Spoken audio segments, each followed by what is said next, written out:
Yo, what's good YouTube? I'm back with another reaction video, and we got a Larry Bird story, super competitive, and I took it personal moments. Let's get straight into this video, y'all.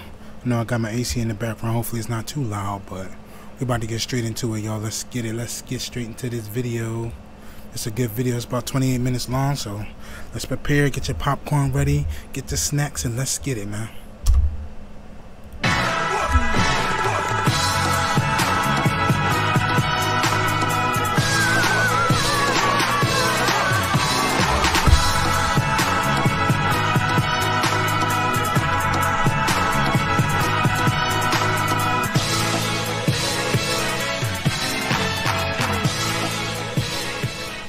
Basketball is a game of guards, forwards, centers, and Larry Bird. He was a bit of all three, sort of a greatest hits album in shorts. Unbelievable basketball player. It's like a nightmare when you're playing against him because he does so many things on the court. What goes through your mind to try to shut down Larry when he's hot, or shut him down anytime? It usually is hot. Help, help, help. That's my favorite word when he gets the ball. Help. But when Bird was at the free throw line to close the game, rookie Reggie Miller tried to get into Bird's head. He yelled, "Hey, hey," when he shoots. Bird glared at him and said, "Rook, I am the best fucking shooter in the league." In the league, understand? And you're up here trying to tell me something? He wore goggles at the game just like Kareem. What a legend. What does this tell you? Is he cocky? Sure. When it comes to basketball. The beautiful thing about Bird is that most of the best stories about him are trash talk stories. These stories are proving that Larry Bird's not only the best trash talker, he was the most savage player that ever played in the NBA. Vincent to Bird, and it goes! The extra and probably most epic one, trash talking wise, a bad elbow kept him in the Holiday Inn while his teammates lost Game 3 to the Cleveland Cavaliers. That was bad enough. But when the Cleveland fans and moronic electronic media had the audacity to cry, "We want Bird," Larry needed no more invitation to suit up for Game 4. Game for the Cavs in the backcourt, replacing World. Bird and Edgar gets around him. That is vintage Larry Bird. They don't know what they're saying, he snarled. They don't want me. They don't want no part of me. I'm gonna throw both barrels at them. He waved to the crowd. He took a lap around the floor, and then he buried the Cavs with 34 points, 14 rebounds, and 7 assists. Larry said, "I remember one of the referees came up to me before the game and said that if the crowd came out of the stands, they would protect me. Oh, I had the fans riled up, but I knew we'd play well because I knew the other players would back me up. I was ready to play that night." On a West Coast trip, Bird told the entire Dallas Mavericks bench that after the timeout, Ainge would inbound the pass to DJ, who would hit Bird on the corner where Bird would step back and take a three. "So you got that? I'm gonna stand right here. They'll pass me the ball, and the next sound you hear will be the ball hitting the bottom of the net." He gets that one, so it's a 2-point Dallas lead. And the Celtics bring it up court to Larry Bird. From three. Yes! Larry Bird! Woo! A three-point shot with 4 seconds to go. And the Celtics lead by 1. Oh, mercy! Incredible. Let's take a look at that one more time. Wow, what a shot by Bird. The Celtics with 14 seconds to go were down by 3. Now with 4 seconds to go, they lead by 1. And here it is. He knew he probably wouldn't have time to get it in there. Well, 4 seconds he would have, but he had such confidence in that shot. Not quite from that range, but He just did what was expedient. The Birdman likes that one. And that's exactly what happened. Bird winked at the Mavericks before heading back down to the other end of the court. Injury-racked, he was already deep into the autumn of his career. He had hit Indiana with a triple-double in Game 1 before checking into New England Baptist Hospital to go into traction for his aching back. And now, with 4 minutes 23 seconds remaining in the second quarter of a deciding game, he had stumbled going after a loose ball and had smacked his head against the hallowed parquet. Of his right cheekbone. They're taking x-rays now after the game. We don't know for sure. The second half began without Bird. He's coming back in the second half and they'll go crazy, Indiana coach Bob Hill warned his team. Right he was. Bird jogged through the runway. They indeed went crazy, and Bird took over the game. Willis Reed in Game 5 of the championship series involving the Knicks and the Lakers in 69. Throwing in jumpers and post-ups while starting 3 fast breaks with rebounds and outlets. He finished with 30 points while shooting 12 for 14 on twos, and for sheer drama, it was and is untoppable. Larry said, "When I hit the floor, I thought I broke my jaw because I couldn't move my mouth. I was in a lot of pain, but I could hear the crowd out there, and I thought, I can't leave those guys out there all by themselves." After Craig Hodges won the NBA All-Star Game 3-point contest in Bird's absence, Hodges was asked if the victory was tainted because Bird hadn't participated. "He knows where he can find me," was Hodges' retort. Told of Hodges' challenge, Bird replied, "Yeah, at the end of the Bulls bench." Been here before. Me, I haven't scored a point. You know? But you kind of brought the guys here that scored the points. Well, so you're overpaid. Games 3 and 4 of the playoff series with Milwaukee showcased the entire Bird package in one 24-hour spurt. Defense either double or he's going to go one-on-one. Oh, my goodness. How did he do that? Bird just On Saturday, he had 7 assists in the first quarter en route to a 19-16-13 triple-double that included a phenomenal dive into a pile and a sitting-on-the-floor feed to Kevin McHale for a dunk. "It gave me at least 5 baskets where I didn't have to do a thing," marveled McHale. "All I had to do was stand there." On Sunday, he blew the Bucks away with 4 straight fourth-quarter three-pointers to seal the series sweep. "I hope," said Milwaukee's coach Don Nelson, "the other Celtics don't realize what a privilege it is to play with Larry Bird." KC said if we swept, we'd have 3 days off, and that's all I needed to hear. "When the game was over, I drove straight to French Lick, and I was fishing all day Monday." When the Indiana Pacers put rookie George McCloud on Bird in the closing minutes of a game, Bird yelled over to the Pacers bench, "Hey, I know you guys are desperate, but can't you find someone who at least has a prayer?" After Bird made 4 straight baskets with Rodman guarding him, he ran over to Chuck Daly and asked, "Who's guarding me, Chuck? Is anyone guarding me? You better get someone on me or I'm going to go for 60. Then he continued the banter the next time he got the ball with Rodman inches away. Front line. That's a set play off the backboard. What a beauty! Johnson bounces it to Bird. That was a set play. DJ off the glass. Larry Bird right there for the pass, and he scores. That's a set play. When the Lakers beat the Celtics by 33 points in Game 3 of the Finals, Bird said his teammates played like sissies. Swings the elbow, and now is killing it, Larry Bird. Underdogs, the Celtics went on to win the title. Actually, after winning the World Championship, after being the MVP of the playoffs, MVP of the league, what an honor that is, MVP of the league. It sure is. You know, after going through a tough season like you do, then at the end you start bringing in awards. It's really a great feeling because you know you accomplished something. Bird greeted fellow three-point shooting contest participants by asking which one of them would finish in second place behind him. Larry Bird, our winner here in the three-point long-distance shootout. The year after, Dale Ellis told the press that Bird didn't have much to say this year. There was no need to talk this time. We all knew who was going to win. I started talking a little trash to him, Horace Grant recalled. I'm saying, you're not going to score. You're not going to get this basket. I remember him then telling me exactly what he was going to do to me. He says he's going to fake me left, and then he's going to shoot a right-hand hook over me. And then he goes and does it and scores. To spread the Bulls defensively. Let's see if they wind it all the way down. Bird low, Bird low. You can double yet. Now you can quickly. Bird's jumper, good.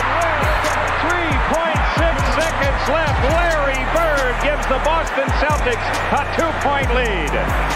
Thus nails the turnaround. Knicks forward Charles Smith remembers when Bird barked, "Sorry, Charlie," as he released a long last-second shot to win the game. That kind of thing makes you want to jump on a guy. Has him. They go to Charles Smith. Bird blocks the shot from behind. Heat forward Glenn Rice said, "When Bird started lighting you up and talking trash, that's hard on you. It's like driving a stake through your heart." McHale, a block on Cycling. Bird in the middle on the break. Back from Gamble. Count the bucket. 36 points, 21 rebounds, 5 assists, 5 steals, 5 blocks. One stretch of 15 for 17 shooting. Was there anything else? As a matter of fact, yes. Larry also stopped a couple of 3-on-1 fast breaks. With Magic Johnson, injured knee, watching from the LA bench, Larry put on a majestic basketball clinic at the Forum, and he hadn't arrived in LA until 5 hours before the game. "He told me he was going to do it," said Magic. "He said, 'Sorry you're hurt. I want you to sit back and watch. I'm going to put on a show for you.'" I heard Converse made a pair of Bird shoes for last year's MVP. Yep. Well, they made a pair of Magic shoes for this year's MVP.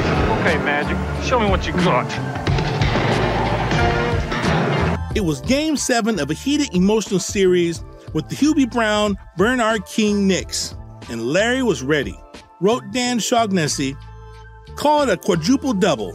43 points, 12 rebounds, 10 assists, and a dozen standing ovations." The crowd is chanting MVP for guess who at the free throw line. Well, he gets my vote, to tell you the truth, because he does so many things on a basketball court. Larry hit a 16-foot baseline fall away some 14 seconds into the game, and that was a signal he was in complete control. I remember making that left-handed shot right in front of their bench. Absolutely. That game was one of my highlights. There was never, ever a night like it. Game time temperature, 97 degrees. In ridiculous, almost inhuman physical conditions. The hottest place in this city, literally. There is no air conditioning in this ancient building. And down there on that familiar parquet floor, the Lakers will have a bottle of oxygen alongside their bench. Larry shot 15 for 20 en route to 34 points and 17 rebounds as the Celtics take a 3-2 lead over the heated Lakers. It was a 48-minute steam bath, snorted Pat. Yo, Larry Bird is grabbing rebounds like a damn center. Like, that's just like crazy, bro. He's really grabbing rebounds like a center. 17 rebounds? Like, Pat Riley. Larry said, "Everybody complained about the heat, but I felt great out there. I remember running by the Laker bench and seeing them sitting there sucking in oxygen, and I felt like I could run forever. The crowd was really into it that night." The basket by Bird is good, and there's a foul. On March 3rd, McHale set a Celtics scoring record with 56 points. He should have gone for 60, Larry said. 5 games and 9 days later, Larry torched the Atlanta Hawks for 60, not including a three-pointer that was waved off. How hot was he? Larry had one blitzkrieg of 32 points in 14 minutes. How outrageous were some of those shots? One-on-one, a couple of astonished subs fell off the Atlanta bench. Bird, 14 seconds, he got fouled. He hit the shot. They're not going to count it. McHale grabbed an offensive rebound and fired it back to Bird for a buzzer-beating foul line jumper. And hit it at the buzzer. Bird has 60 points. Larry Bird scored 60 points. Look at the Boston. When I'm shooting like that, Larry shrugged, no one can stop me. As for Kevin, yeah. I told him at the time he made a big mistake by not going for 60. It was as good a mano-a-mano duel as the NBA playoffs had ever seen. Fourth quarter, Game 7, Eastern Conference quarterfinals. Larry Bird versus Dominique Wilkins. For 3 quarters, it was an even, high-level battle. In the fourth, they each put their teams on their backs and said, "Let's go." Dominique had 15 of his 47 in the fourth, but Larry trumped him by shooting 9 for 10 and scoring 20 of his 34 in the 12 minutes as the Celtics won 118-116. The Bird summation? Hell, this is my building. Break free, stays with it, and the foul is called. The continuation for Larry Bird. He hit that alley. With 3 seconds left. There's no doubt I'm in control of what I do out there. I can score any number of points my team wants me to. If they give me the ball in the right situations, I can rebound, I can pass. As if 47 points, 14 rebounds, 11 assists, and the game-winning basket with 3 seconds left in overtime weren't enough, Larry spiced this one by making 7 left-handed shots. Memorial Coliseum was always one of his favorite arenas, but this was his Northwest Picasso. So what was the deal with all the southpaw baskets? I'm saving my right hand for the Lakers, he said. I told him I was working on the left-hand shot all summer to go at Michael Cooper, and I was just trying it out. Larry had 30 points, 12 rebounds, 10 assists, and 9 steals in 3 quarters. Would he like to go back in to get that 10th steal and achieve a quadruple-double? Nope, he said. I already did enough damage. Why go for it when we're up by 30? Larry abused the Utah Jazz for 12 points, 9 rebounds, 5 assists, and 4 steals in the first period alone as the Celtics jumped to a 34-10 lead. I remember saying it was no big deal about the quadruple-double. I said I could get one anytime I wanted to. New Jersey Nets arrived early at Boston Garden 3 hours before the final game of the season as the coach Stan Albeck finishes a speech on Bird's pregame work ethic. The court, however, was empty. A garden usher told the Nets that Bird had already finished shooting. He pointed into the half-light to the high bleachers across the arena. The Bird was running steps. In practice one day towards the end of the season, Coach Casey Jones laughingly offered to let the team go home if one of them could hit a half court and sank the shot. Bird grabbed the ball, ran to half court, and sank the shot. Everybody went home. When Time magazine did a story on Bird, there was no photo, but a painting on the cover because Bird would not take time from practice to pose. Larry, this is Time magazine. Bird said, Bob, this is practice. The Celtics had been pushed around by the Rockets in Game 5, and they asked Larry what to expect in Game 6. I think everything's going to be just fine, he declared. Game 6 started and Larry Bird plugged himself into every aspect of the game. He shot, he rebounded, he passed, most of all, he harassed. He was never more of a total defensive pest than on this particular afternoon. The final totals of 29 points, 11 rebounds, and 12 assists do not begin to reflect the scope of his utter ubiquitousness in this game. He even won a jump ball from Hakeem Olajuwon. A few inches, to say the least. That was the only game I thought I was totally prepared for. His physique is tall, 6'9", but not spectacular. No ripping biceps. Some people joke with his nose and mop of blonde hair. But he arrives at the opponent team's town, hangs out in their neighborhood bar, drinks a beer. Later, he kills them on the court and goes back to Boston with the team bus. Longtime NBA radio announcer Ted Davis once told the best trash talker he had seen was Larry Bird. Most of the pro players, man, the fancy hotels, the network's cameras, the paychecks with the obscene number of zeros, they enjoy it. But Bird kept dribbling and shooting. An hour before practice, 3 hours before games. I don't think being paid was never a big part in why Bird played basketball at all.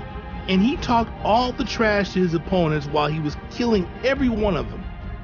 Even he once admitted that he was bored with simple dribble and shoot. I'm like a gymnast. I'm into degree of difficulty, which explains his love affair with the game of basketball. How good was he? Could he dominate today's NBA? Just ask Magic Johnson or Michael Jordan. These are the greatest Larry Bird games ever with epic trash talk stories. Written by Lex Nihil Novi. Be sure to check out his blog. I'll leave the link in the description.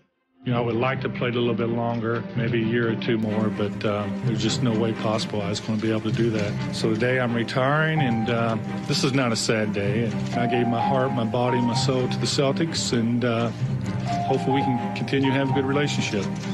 The 13-year lasting Larry Bird era began on a 1979 October night against the Houston Rockets. For 897 regular season games and more than 164 in playoffs, Larry Legend kept doing his job through back and heel problems, through 4 head coaching challenges, and a gazillion questions about his health. His NBA finale was not one of the favorites. May 1992, Richfield, Ohio, Game 7 of the East semifinals. He played a poetically appropriate 33 minutes, shot 6 of 9 while scoring 12 points. Only 12 because he was done with playing basketball. He was beaten and battered. It was the end of an era in Boston. He retired after the game in Cleveland.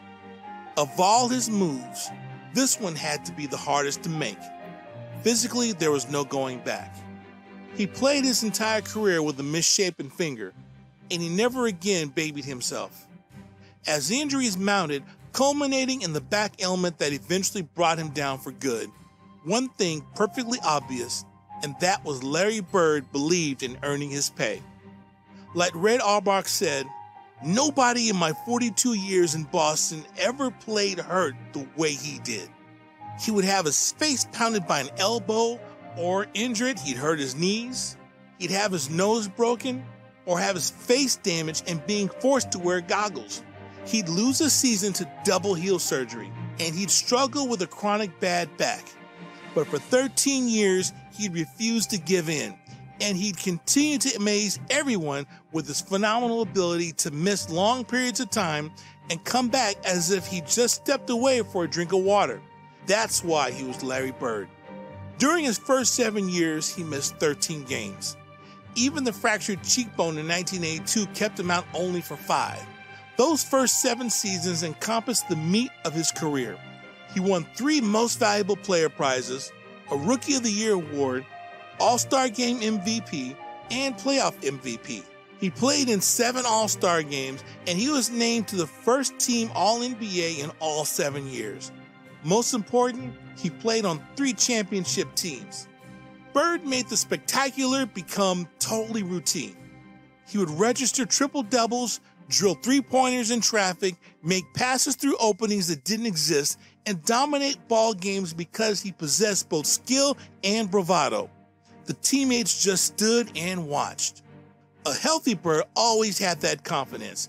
The best example must be the 1986 finals when the team returned home for Game 6 against the Rockets after having been physically abused in Houston. I'm going to have a good time. I know that rebounding is a problem, so I'm going to rebound.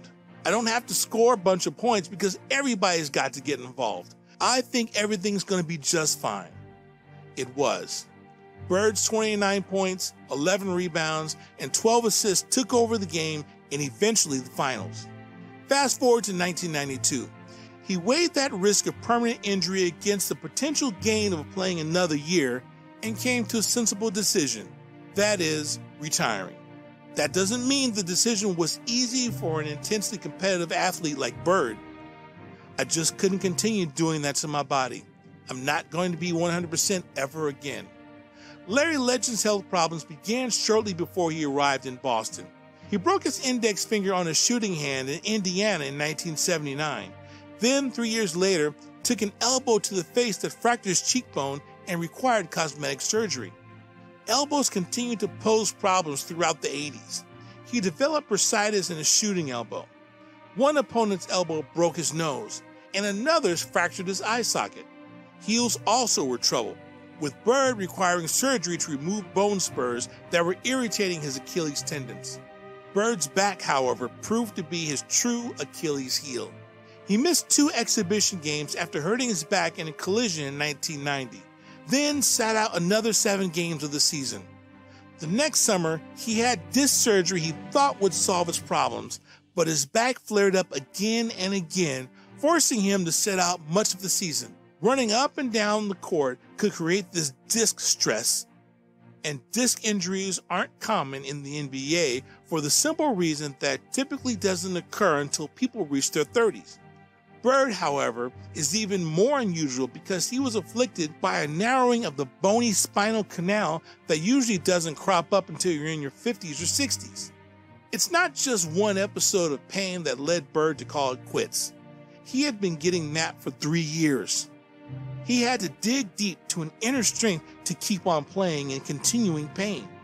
To get ready for the 1992 playoffs and Barcelona Summer Olympics, he followed an intensive regime of physical therapy agreed upon by his personal and team trainer. It involved everything from massages to increased flexibility of back tissues to exercises in which Bird lies on the side and lifts both legs to strengthen back muscles and restore motion. He also did aerobic workouts in a swimming pool, lay flat on the floor after sitting for long periods of time, and stretched out on fold-down seats when he was traveling abroad. In 1992 summer, the legendary Dream Team in Barcelona was the last time Bird played professional basketball. The last couple of years have been very tough on me, on my back and my body. It was very hard to deal with day in and day out, but I would like to play a little bit longer, maybe a year or two more, but there's just no way possible I was going to be able to do that.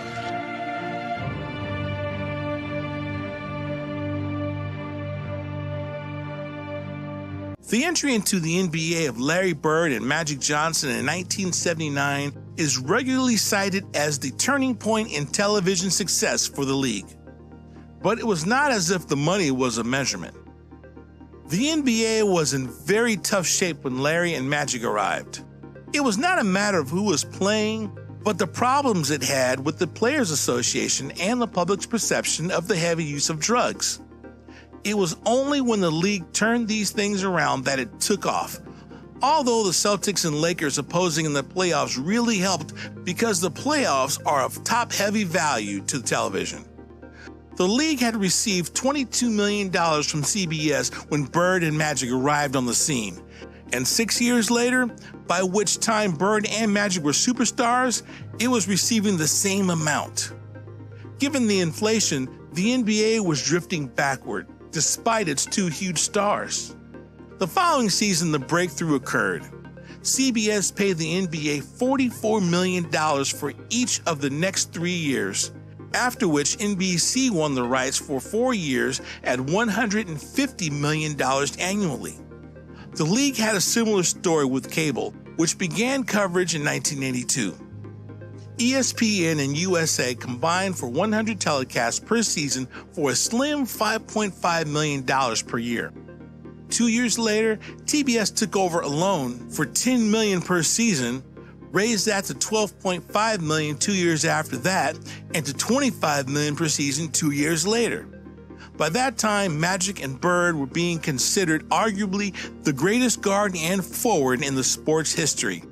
The NBA did not hit the cable jackpot until 1990 on TNT, averaging $69 million annually on a pact with 2 seasons to run.